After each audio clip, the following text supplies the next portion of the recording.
All right. So as we mentioned before, we're going to go over the feature definition toolbar. So again, to get to the feature definition toolbar, that is under my workflow of open roads modeling, under geometry. And then if I go to standards, I can do feature definition toolbar.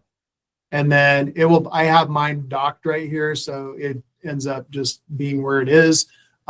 This is under geometry because most of the time it's more applicable to geometry, but it's also applicable to a lot of other elements. So that's why we brought it into this realm instead of just geometry.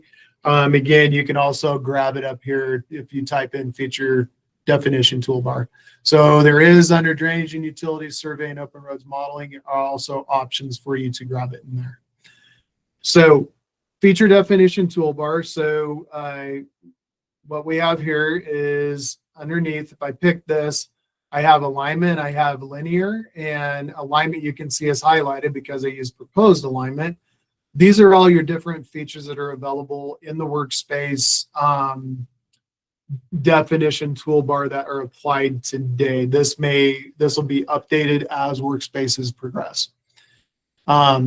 With that said, I will go ahead and pick, and if I want to pick existing alignment, if I select that, what's going to happen is if I go ahead and I do a geometry, it's going to mark out feature definition of use active feature, which is the existing alignment. If I uncheck that, then I come in here and I can pick whichever one I want.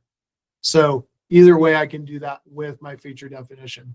Same thing works as well if I do the same thing with a line style, where I am manipulating a point control or something like that with geometry, I can change that as well. So like if I want to say, okay, my geometry is really going to be edge of pavement, and hopefully I'm not lying about this because I think under linear, if I get a roadway design, and I am going to pick pavement, there it is, and I want to do edge of pavement, and I pick that.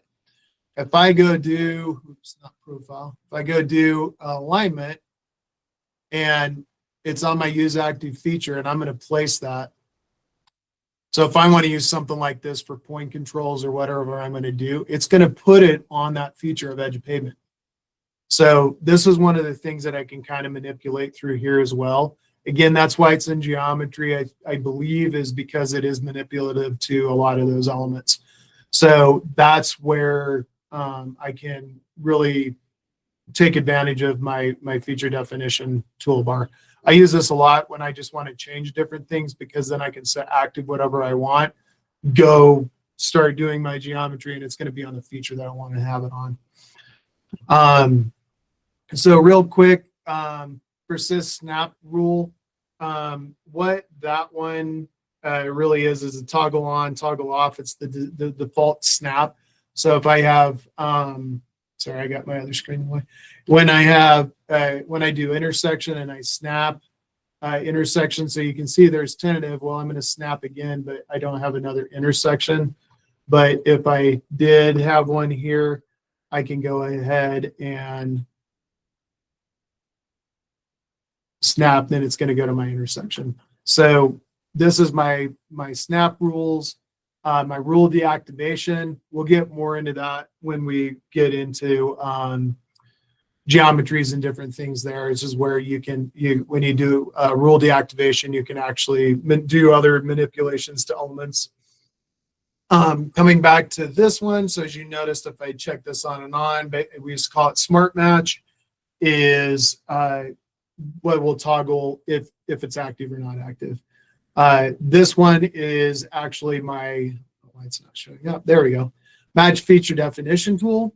So if I have a different definition and I don't want edge of pavement, I can pick that. You can see it changed to proposed alignment. So if I have other elements in here, it's basically just the match command. For create 3D automatically. So this I can use a lot for surface templates. This is where my surface templates are at. We'll get into that in proposed terrains.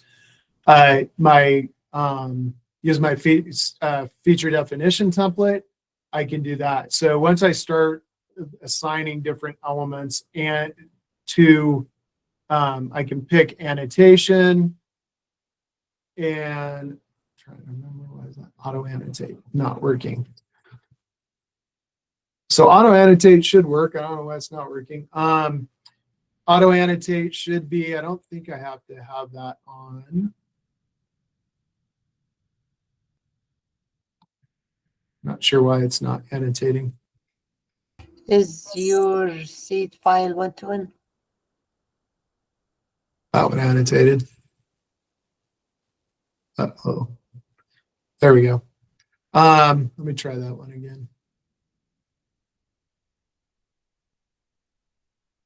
I wonder if, I think I have to draw the line actually to make it auto annotate. Nope. I will run back and figure that out, and we'll make sure that that works for everybody. But what's supposed to happen is if I do that, it should annotate everything. So if I have a complex chain alignment or whatever I'm doing, or an element, it should give me some stationing once I have that based. The toggle on and off the chain rule. So again, that's chaining up different elements of geometry.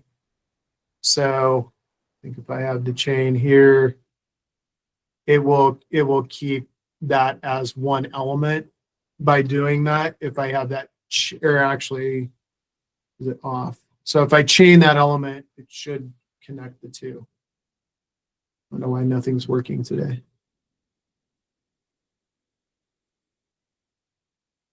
Well, we'll do that one too. So it's making a liar out of me.